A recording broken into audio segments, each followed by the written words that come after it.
evening, everyone. An emotional day for several Metro families as a man who sexually assaulted as many as 9 young girls at his wife's in-home daycare is sentenced. 49-year-old David Glenn Smith from Des Moines molested the girls between 2008 and 2012. Originally, he faced up to 33 years in prison when he was charged.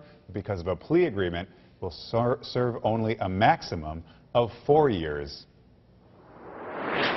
David Glenn Smith declined to say anything before he was sentenced. The mother of one of his victims had a lot to say. She told me she didn't want Smith to see her cry and kept her composure despite the heart-wrenching words she spoke. As an 8-year-old girl, one should mostly be concerned about the 3rd grade.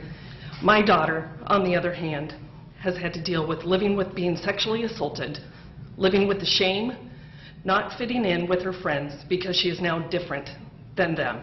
Victim family members say the 4-year sentence Smith received was not enough, and hundreds of KCCI viewers have the same sentiment on our Facebook page. Jesse Servine said, "Gotta love America. People go to federal prison for 11+ years for selling meth, but only get 4 years for sexually abusing children." Michelle Romine said, "Hope he is in population with other convicts. May they give him what he deserves, since the legal system didn't."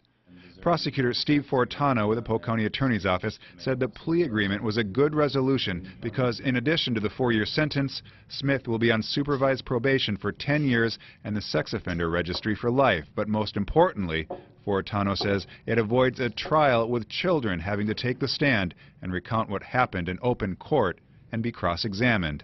For those who love the young victims in this case, however, the number 4 seems much too small compared to the counseling, sleepless nights, and tears of the past 2 years. As a mother, one of my jobs is to protect my children.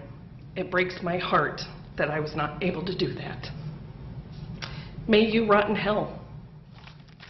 That mother who spoke in court today lives in the same neighborhood as the daycare that is now closed.